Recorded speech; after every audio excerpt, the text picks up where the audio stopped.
いい加減にしなよ、ハル。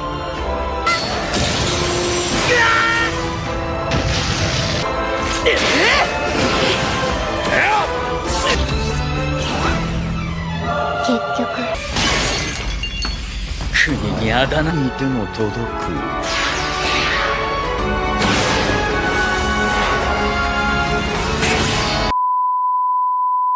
Hola amigos parantosku Mahadamangos, balik lagi di Gaikin Movie, dimana kali ini Mimin akan membawakan alur cerita dari sebuah anime berjudul Lord Vermilion. Anime ini bercerita tentang terjadinya sebuah bencana besar di kota Tokyo. Namun anehnya setelah bencana itu terjadi, beberapa orang tiba-tiba mempunyai suatu kekuatan guys. Kekuatan kayak gimana sih? Daripada penasaran mending langsung aja simak videonya. Tapi sebelum mulai harap cek dulu kuota kalian.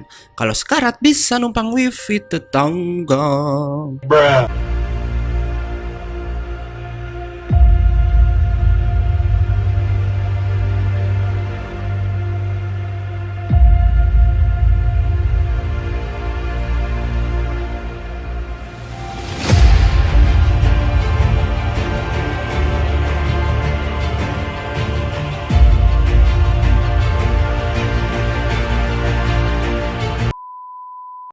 Cerita berawal di sebuah dojo di mana ada dua remaja yang sedang berlatih kendo di sana.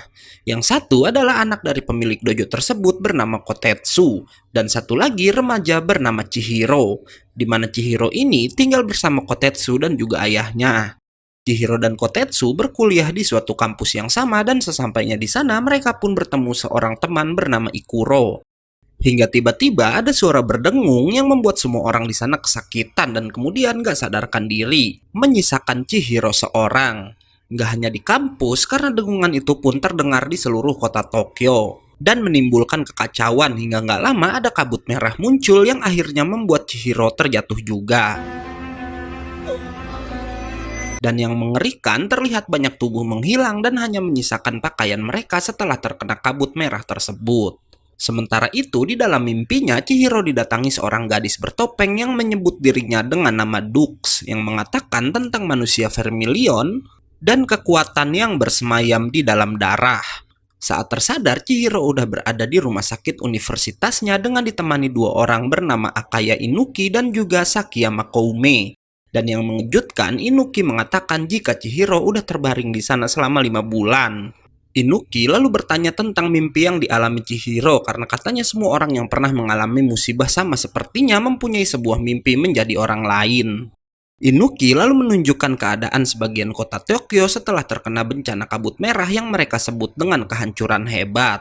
Nggak lama, Kotetsu datang menjenguk karena katanya semua orang yang terkena kabut merah biasanya cuma nggak sadarkan diri selama 1 minggu, kecuali si Chihiro yang tertidur sampai 5 bulan lamanya. Chihiro pun akhirnya diizinkan pulang, namun baru aja keluar pintu rumah sakit mereka didatangi dua wartawan yang salah satunya adalah pria bernama Kakihara yang ingin meliput tentang Chihiro, satu-satunya orang yang tertidur selama 5 bulan setelah mengalami musibah kehancuran hebat. Kakihara dan Chihiro ternyata saling mengenal karena katanya wartawan ini jugalah yang meliput sebuah tragedi 13 tahun lalu yang menimpa si Chihiro. Dalam perjalanan pulang, Kotetsu memberitahu Chihiro jika sekarang para penduduk udah kembali hidup normal, walau bagian kota Tokyo yang ditutupi kabut merah katanya nggak bisa dimasuki. Chihiro lalu tertidur dan bermimpi, ia berdiri di atas genangan darah dengan dojo yang udah hancur dan tubuh ayah Kotetsu yang tergeletak di sana. Nggak lama, keduanya pun sampai di depan dojo hingga lagi-lagi suara dengungan terdengar di sana. Yang ternyata dengungan itu berasal dari jentikan jari seorang pria yang berada nggak jauh dari mereka. Chihiro juga melihat ada seorang wanita yang datang bersama pria tersebut. Hingga kemudian dojo tiba-tiba meledak dan keluar sesosok monster dari sana. Dan yang mengejutkan, monster itu nggak lain adalah ayah si Kotetsu. Monster itu pun lalu mengincar Chihiro dan melihat itu Kotetsu melemparkan sebuah kayu untuk dijadikan senjata oleh si Chihiro. Tapi Chihiro nggak tega memukul si monster yang nggak lain adalah ayah dari Kotetsu. Hingga akhirnya malah ia yang terkena tusukan pedang dari sang monster. Anehnya, bukannya tewas, Chihiro malah terlihat berhasil membangkitkan suatu kekuatan dari darahnya. Chihiro pun dapat dengan mudah mematahkan pedang dan satu lengan sang monster. Dan setelahnya, ia pun bisa mengalahkan monster tersebut. Chihiro kembali tersadar dan terkejut bisa mengalahkan monster itu, dan dengan itu mimpinya di taksi tadi pun berarti menjadi sebuah kenyataan. Hingga tiba-tiba saat Chihiro terlihat sangat shock, ada seorang gadis bernama Eiko datang membantu dan membuatnya tertidur. Kotetsu yang ayahnya berubah menjadi monster meminta penjelasan pada Eiko, namun sayang terdengar suara sirine polisi yang membuat gadis itu nggak bisa menjelaskan keanehan yang terjadi. Seorang polisi bernama Kurokami lalu bertanya kemana perginya sang monster. Namun Kotetsu nampak masih bingung dengan apa yang udah terjadi. Ia pun lalu menanyai Eiko yang menjawab jika gadis itu hanya kebetulan lewat di sana aja. Kurokami lalu meminta Kotetsu membuat laporan karena ayahnya tiba-tiba menghilang.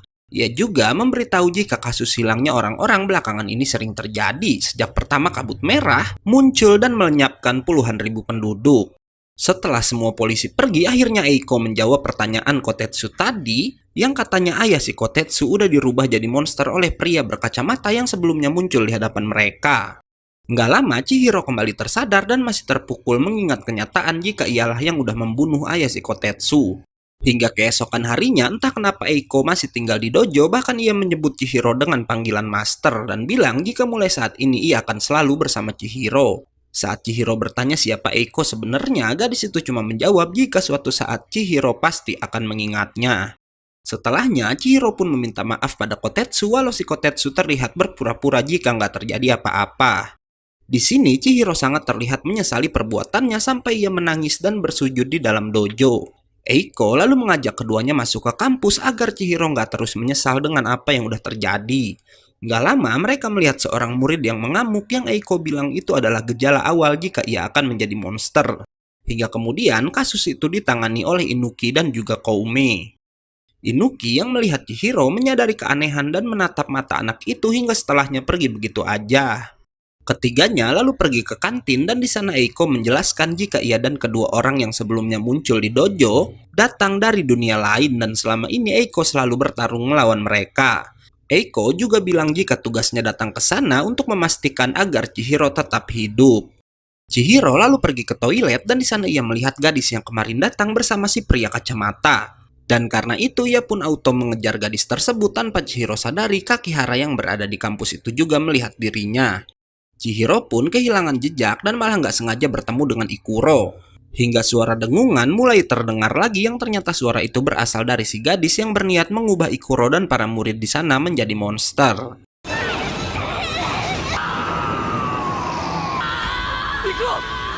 Si kacamata pun ternyata berada di sana hingga Kotetsu dan Eiko juga datang ke tempat itu. Melihat itu, si kacamata berusaha membuat Kotetsu menjadi monster, tapi yang mengejutkan, si Kotetsu pun bisa membangkitkan kekuatannya. Kotetsu bertarung sendirian dan kewalahan harus melawan 3 monster sekaligus sampai ia bisa dipentalkan oleh monster terakhir.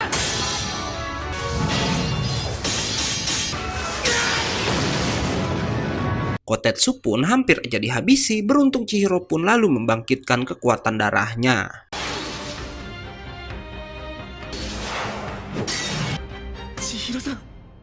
Eiko lalu memberitahu jika monster terbang berjenis Diabolos tadi sangat sulit dikalahkan karena mempunyai racun pada senjatanya. Karena itu ia meminta Chihiro memanggil si Eiko dengan nama aslinya. Sambil menahan serangan Diabolos, Chihiro akhirnya mengingat nama asli Eiko adalah Serdid. Dan dengan memanggil nama aslinya, Eiko pun tahu-tahu udah berubah wujud aja guys. Sementara Chihiro bertarung dengan Diabolos, Eiko menyembuhkan si Kotetsu yang terkena racun dari senjata sang monster. Hingga nggak lama, Chihiro berhasil mengalahkan monster tersebut. Chihiro lalu sangat marah karena udah kehilangan teman-teman kampusnya walau Eiko bilang membunuh mereka adalah satu-satunya cara. Pertarungan tadi ternyata berhasil difoto oleh Kakihara yang mencoba mengambil keuntungan dari foto itu. Tapi nggak lama mereka dikejutkan oleh si kacamata yang tahu-tahu udah memanggil beberapa monster lainnya. Bahkan ia bisa memperbesar ukuran monster itu menggunakan kekuatannya. Bersamaan dengan itu, Chihiro pun terlihat kehilangan kesadaran yang membuatnya jadi jauh lebih kuat bahkan bisa menahan serangan monster raksasa. Di sisi lain, wanita yang bersama Kakihara tiba-tiba terjatuh dan terlihat akan berubah menjadi monster. Kakihara sangat bingung sampai kemudian datang seorang gadis yang mengatakan untuk menyelamatkan temannya itu, si Kakihara harus membangkitkan kekuatannya. Dan di sini ternyata teman Kakihara tersebut juga berasal dari dunia lain seperti Eiko yang bernama asli Aero. Dan saat Kakihara memanggil nama aslinya, gadis itu pun bisa berubah wujud. Di sini si kacamata dan gadis yang bersamanya menyebut para pengguna kekuatan dengan keturunan darah heroik. Aero lalu bisa memusnahkan satu monster dengan sekali serang, begitupun dengan si Chihiro. Chihiro lalu hampir bisa mengenai si kacamata jika gadis yang bersamanya nggak melindungi pria itu, dan karena itu si kacamata pun akhirnya memutuskan untuk mundur. Chihiro lalu didatangi gadis yang diketahui bernama Hanashima Soko. Setelahnya terjadi ketegangan karena Kakihara menyalahkan Chihiro udah membuat temannya berubah wujud. Namun ketegangan terhenti karena Kotsuke menemukan tubuh Ikuro yang jadi setengah manusia dan setengah monster.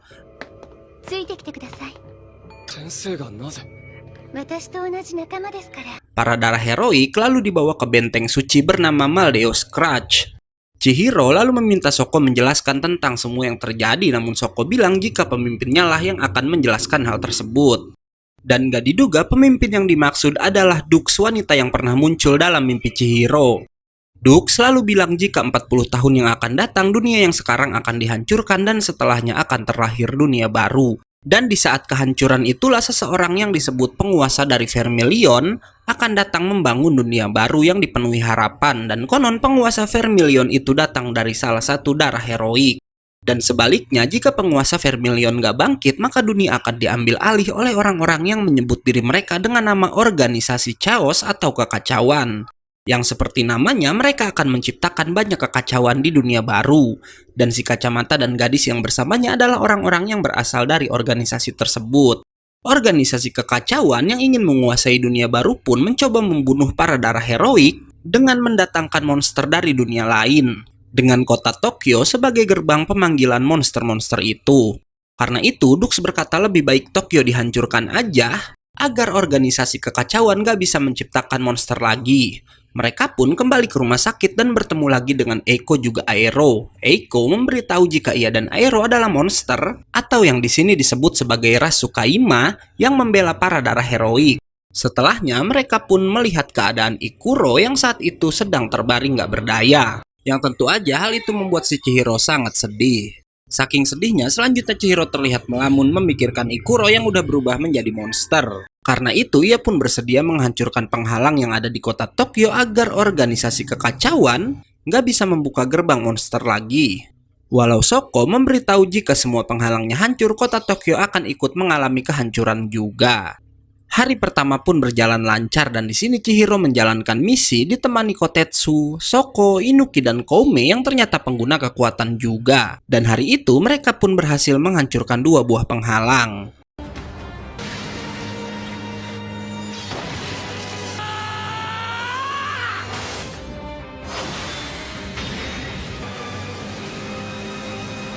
Chihiro terlihat sangat kelelahan dan kemudian pulang bersama Kotetsu. Kakihara lalu menghadang keduanya dan ia yang masih menyalahkan Chihiro atas perubahan Aero bukannya mendukung Chihiro menghancurkan penghalang dan malah berkata Chihiro kejam karena mencoba menghancurkan kota mereka.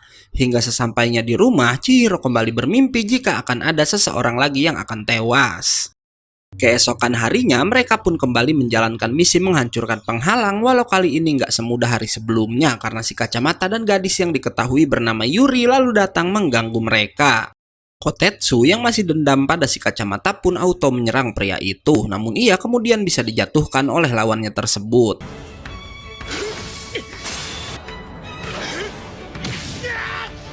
Melihat itu, Koume pun bergantian menghadapi si kacamata sementara Chihiro melawan Yuri.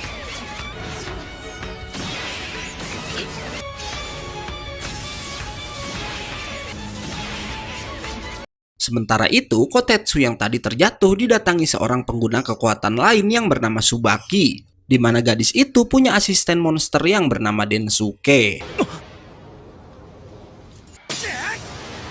Balik lagi pada Chihiro yang kemudian melihat sebuah penghalang di bawah tempatnya bertarung. Ia pun berniat menghancurkan batu tersebut, namun gak diduga batu itu malah mengeluarkan cahaya berwarna ungu yang membawa Chihiro dan Yuri berpindah tempat ke sebuah kota berkabut. Chihiro yang kebingungan lalu diberitahu Yuri jika saat ini mereka sedang berada di dalam sebuah ilusi. Namun Chihiro yang gak mempercayai gadis itu malah pergi untuk mencoba mencari jalan keluar. Yuri lalu bertanya apa keputusan Chihiro yang ingin menghancurkan Tokyo udah benar. Dan si Chihiro menjawab itu semua demi menyelamatkan semua orang. Tapi Chihiro sedikit terdiam saat sang gadis kembali bertanya, bagaimana dengan nasib orang-orang yang masih tinggal di Tokyo karena tentu mereka akan ikut musnah begitu kotanya hancur. Chihiro pun lalu menyalahkan Yuri dan kelompoknya yang udah membuat monster dari manusia, hingga ia pun kembali mencari jalan keluarnya. Tapi anehnya Yuri lalu bilang jika ia ingin berteman dengan Chihiro karena si Yuri ingin membantu Chihiro mengubah dunia ini. Ia pun bahkan bersedia mencarikan jalan keluar untuk pria itu. Sementara itu, Koume bisa mengungguli si kacamata walau sialnya ternyata si kacamata membawa pengguna kekuatan lain yang bernama Haru. Shin berpindah pada Kotetsu yang bertarung sengit dengan Tsubaki sampai si Kotetsu bilang ia nggak akan kalah dengan anggota dari organisasi kekacauan. Namun yang aneh, Tsubaki lalu bilang jika dirinya bukanlah anggota dari organisasi tersebut. Yang ternyata Tsubaki pun mengira jika Kotetsu anggota dari kekacauan, maka dari itu ia pun menyerangnya. Dan karena kesalahpahaman udah berakhir, Tsubaki pun pergi meninggalkan Kotetsu. Balik lagi ke Chihiro, di mana mereka akhirnya menemukan batu penghalang yang Yuri bilang punya kekuatan besar sampai bisa membuat ilusi yang sangat nyata. Chihiro langsung menyerang, tapi ternyata batu itu memiliki sebuah pelindung yang sulit untuk ditembus. Yuri lalu memegang tangan Chihiro dan mengajarinya cara menghancurkan batu itu, yaitu dengan memusatkan kekuatannya pada satu titik. Chihiro pun berhasil melakukannya dan karena itu ia pun bisa menembus penghalang dari batu tersebut. Setelah berhasil keluar, Yuri pergi sambil mengatakan sesuatu yang aneh di mana ia bilang jika ini semua adalah salah ibu dari si Chihiro. Setelahnya, Chihiro langsung membantu Koume yang masih bertarung dengan dua anggota organisasi kekacauan. Tapi setelahnya, Chihiro mengajak Koume pergi karena ia merasa jika ada yang salah dengan misi mereka. Sementara itu, di tempat lain nampak ada sesosok monster yang baru aja membunuh seseorang. Sesampainya di Benteng Suci, Kotetsu menceritakan tentang wanita yang bernama Tsubaki tadi. Dan mendengar itu, Shoko bilang jika Kotetsu melawan salah seorang anggota dari sebuah organisasi kuno yang bernama Wali Negara, di mana organisasi itu bertujuan melindungi negara Jepang. Kakihara lalu datang karena mereka akan mengadakan rapat di mana mereka semua curiga jika Kakihara udah menjual informasi pada organisasi kekacauan hingga organisasi itu tahu tentang misi mereka semua. Namun si Kakihara menyangkal tuduhan tersebut. Chihiro lalu berbincang dengan Inuki di mana ia masih kepikiran kata-kata Yuri yang bilang ini semua salah ibunya. Chihiro bingung karena ia nggak ingat sama sekali kenangan masa kecilnya terlebih wajah dari sang ibu. Namun Kakihara yang emang udah menyelidiki tragedi yang dialami Chihiro 13 tahun lalu kemudian bersedia menceritakan tentang ibu si Chihiro. Di mana dulu ibu Chihiro katanya bertanggung jawab atas terjadinya insiden ledakan di sebuah pusat penelitian bernama Aval. Namun setelah insiden itu, ibu Chihiro tiba-tiba menghilang dan di sini Kakihara menuduh jika Chihiro lah yang udah membunuh kedua orang tuanya. Setelahnya, Chihiro yang sedang bersama Kotetsu lalu didatangi oleh Kurokami bersama Tsubaki, yang ternyata keduanya berasal dari organisasi Wali Negara. Kurokami datang untuk memberitahukan tentang peristiwa yang terjadi akhir-akhir ini, yang katanya banyak orang dibunuh oleh seekor binatang buas. Dan ia mencurigai jika si kacamata yang diketahui bernama Aoi Jun, sang pelaku pembunuhan. Dan mendengar itu, Kotetsu yang sangat dendam pada Jun bersedia membantu mencari keberadaan pria tersebut.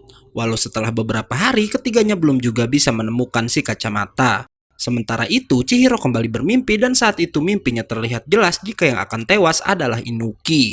Dan karena itu ia pun auto menelepon si Koume dan bener aja karena Inuki nggak berada di tempat. Dan malah terlihat jika salah satu kaca tempat mereka bekerja udah dipecahkan oleh seseorang.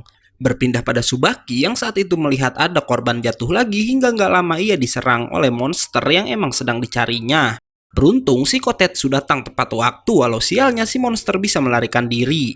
Sementara itu Chihiro yang sedang mencari Inuki langkahnya harus terhenti di suatu tempat karena ia nggak sengaja melihat Yuri yang sedang menghibur anak-anak kecil yang berada di tempat tersebut. Dan yang nggak ia ketahui ternyata Inuki yang sedang dicarinya adalah sosok monster yang membunuh banyak orang. Scene lalu berpindah pada beberapa orang yang diperintahkan Jun untuk mencari seorang pria.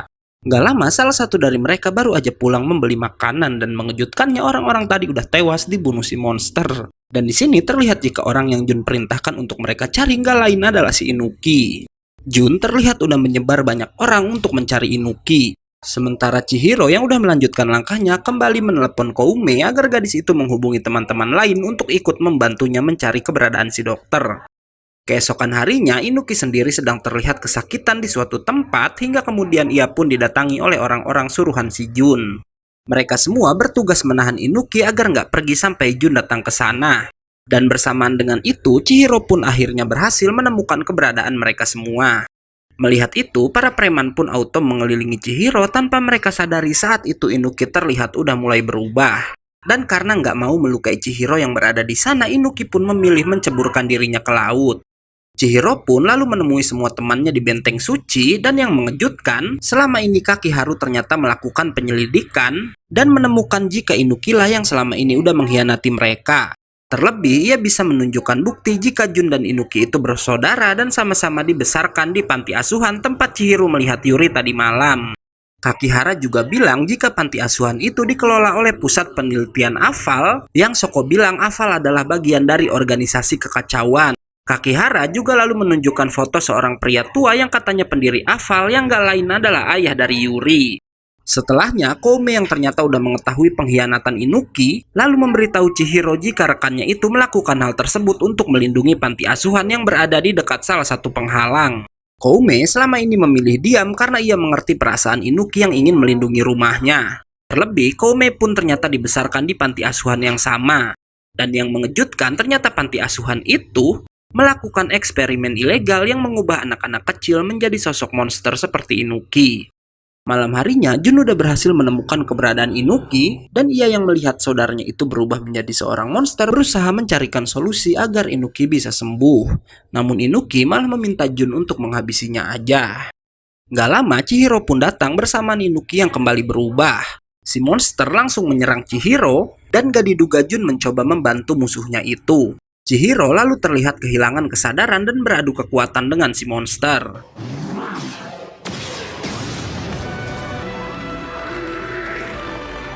Chihiro yang udah nggak ingat apa-apa pun mengeluarkan kekuatan yang sangat besar sampai bisa menghancurkan bagian jembatan. Kekuatan Chihiro makin nggak terkendali dan bisa aja menghancurkan Tokyo. Dan mengetahui hal itu, nggak diduga Inuki kembali tersadar dan berubah menjadi manusia setengah monster. Inuki pun bisa menghajar Chihiro hingga terpental jauh dari sana. Jun yang mengejar keduanya lalu terkejut karena Inuki sedang menyerap kekuatan Chihiro agar anak itu kembali tersadar. Sebelum mati, Inuki berpesan agar Chihiro terus berjuang dan setelahnya ia yang gak bisa menahan kekuatan besar dari Chihiro pun auto meledak dan lalu berubah menjadi sebuah kristal.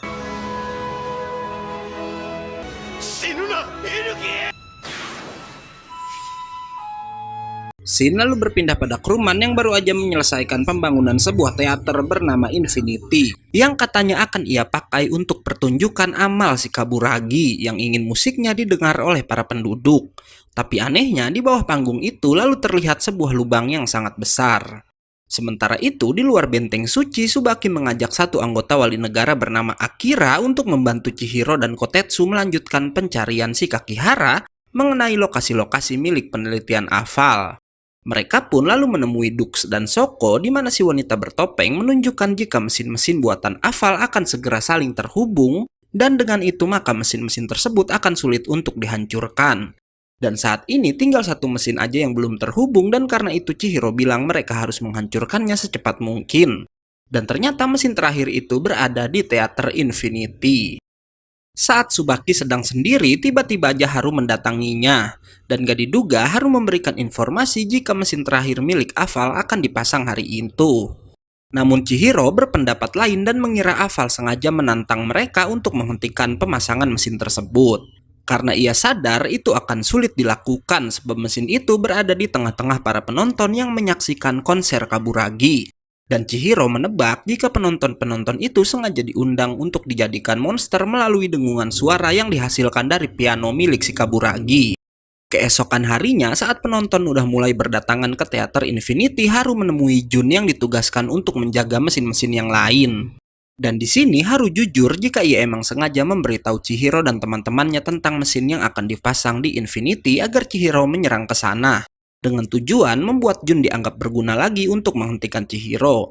Dimana karena selama ini selalu gagal, Jun dianggap nggak berguna oleh si Grumman dan malah ditugaskan menjaga mesin-mesin lain. Yang padahal acara puncak akan terjadi di Infinity. Malam harinya, kelompok Chihiro pun udah mulai menyerang dan mereka dihadang oleh para monster yang Kaburagi buat menggunakan para anak buah Jun yang bertugas menjaga teater. Pertarungan pun terjadi di luar Infinity, sementara Kaburagi udah mulai memainkan pianonya.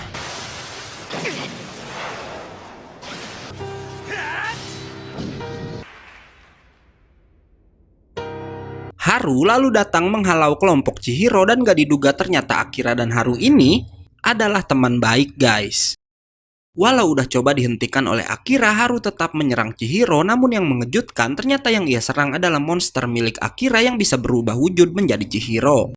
Sementara Chihiro yang asli melakukan serangan kejutan pada Kaburagi yang sedang mengadakan konser, walau sial Jun berhasil menghentikannya. Karena disibukkan oleh Jun, Kaburagi pun akhirnya berhasil menciptakan satu monster raksasa dari gabungan semua penduduk. Melihat itu, Chihiro yang jadi bersemangat bisa memukuli Jun sambil berkata jika Inuki udah mempercayainya untuk terus berjuang. Tapi yang gak diduga, Jun malah ditusuk oleh Kaburagi karena sang dewa kematian ingin menghabisi Chihiro dengan tangannya sendiri. Haru sangat marah dengan kematian Jun, namun saat ia akan dihabisi oleh Kaburagi, Akira melindungi sahabatnya itu, walau keduanya tetap gak bisa lolos dari sabit dewa kematian. Perbuatan Kaburagi membuat kekuatan Chihiro bangkit dan mereka pun lalu keluar dari teater di mana Chihiro langsung melawan si monster raksasa.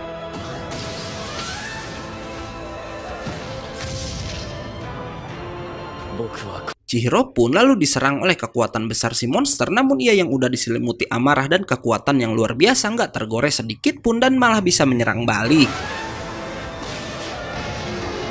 Chihiro lalu menyerang Kaburagi yang kemudian melarikan diri karena katanya ia ingin melihat dunia yang akan Chihiro ciptakan. Sebab dari kekuatannya, Kaburagi tahu jika saat ini Chihiro udah menjadi Guren no O atau Sang Raja Merah. Sementara itu, di teater Shoko ternyata udah berhasil menghancurkan penghalangnya. Mendengar kemenangan kelompok Chihiro membuat Yuri senang dan berkata karena kegagalan rencana ayahnya, ia jadi nggak perlu lagi bertarung dengan Chihiro. Tapi ternyata sang ayah malah bilang jika pertempuran sebenarnya baru akan dimulai dan di sana nampak Grumman udah memanggil pengguna kekuatan lain yang bernama Chiyu. Kaburagi lalu berbohong dengan mengatakan pada Yuri jika Chihiro itu kejam dan ialah yang udah menghabisi Jun, Haru, dan semua penduduk yang sedang menonton konser. Scene lalu berpindah pada kelompok Chihiro di mana Shoko melapor pada Dux jika ialah orang yang udah menghancurkan penghalang buatan Aval. Tapi semua orang malah memuji keberhasilan Chihiro dan kekuatannya yang udah menjadi Guren no O.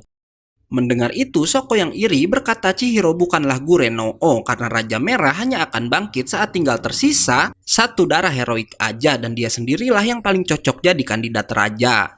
Setelahnya, mereka pun menjenguk Haru dan Akira yang dikira udah mati oleh Kaburagi, tapi nyatanya keduanya berhasil selamat berkat pertolongan pertama dari Eiko. Kotetsu lalu membahasi Shoko yang kejam karena wanita itu lebih memilih menghancurkan penghalang untuk pencapaiannya sendiri. Yang padahal waktu itu tubuh Haru dan Akira tergeletak di dekatnya. Di sisi lain, Chiyu yang ternyata selama ini nggak pernah terlihat selalu mengurung diri di sebuah ruangan karena ia sedang melakukan sebuah eksperimen.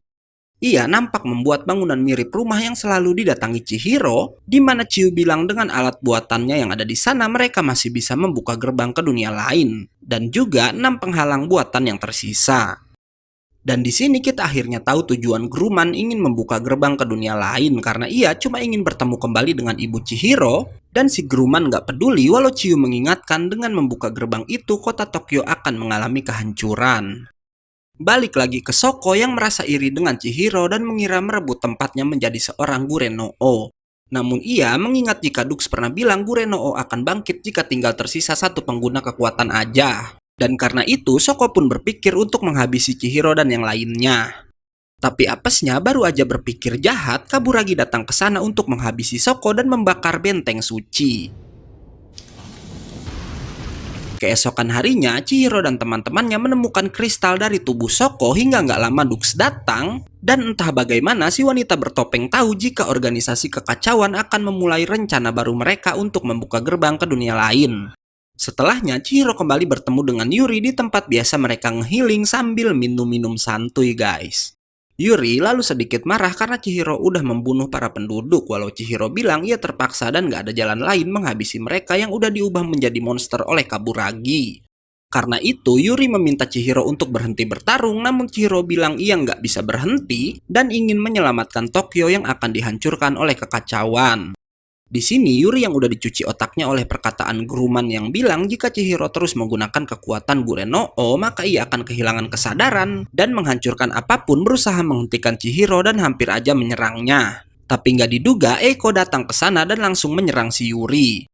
Eiko lalu bilang ia akan menghabisi Yuri yang udah membuat Chihiro berubah dan nggak mempedulikannya sejak Chihiro selalu bertemu dengan Yuri. Yuri yang hampir mati pun terpaksa mengeluarkan kekuatannya dan menghabisi Eiko tepat di hadapan Chihiro.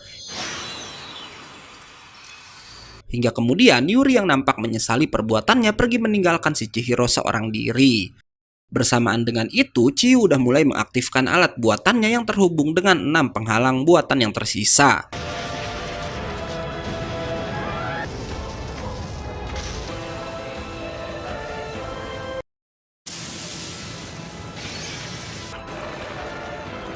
Melihat Tokyo yang akan hancur, Chihiro yang bahkan masih bersedih karena kehilangan Eiko pun harus berkumpul dengan teman-temannya untuk melakukan pertempuran akhir. Tapi tentu nggak semudah itu Verguso, karena Kaburagi bertugas menghalau mereka semua. Chihiro bermaksud berduel dengan Kaburagi sementara teman-temannya diminta terus menuju pusat penelitian Aval. Saat teman-teman Chihiro pergi, Kaburagi lagi-lagi menciptakan monster besar dari banyak penduduk.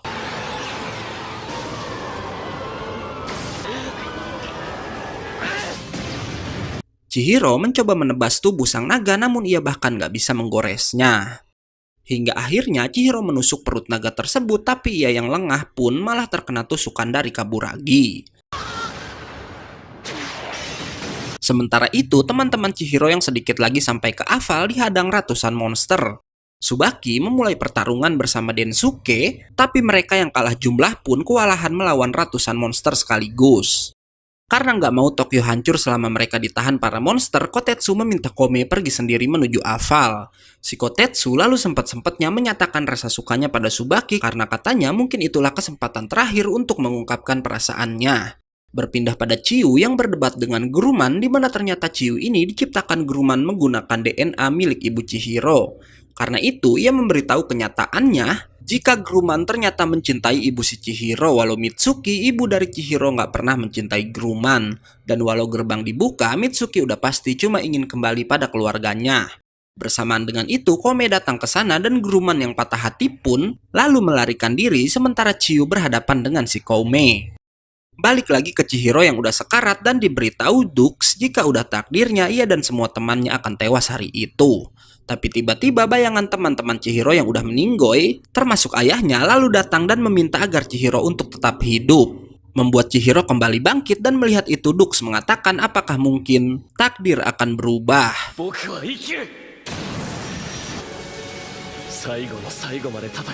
Chihiro pun langsung mengalahkan si naga dengan satu kali tebasan. Dan kemudian ia juga membelah tubuh monster pendamping Kaburagi. Gak sampai di situ aja, Chihiro lalu menyerang Kaburagi dan berhasil memutuskan kedua lengannya hingga ia berhasil menghabisi sang dewa kematian.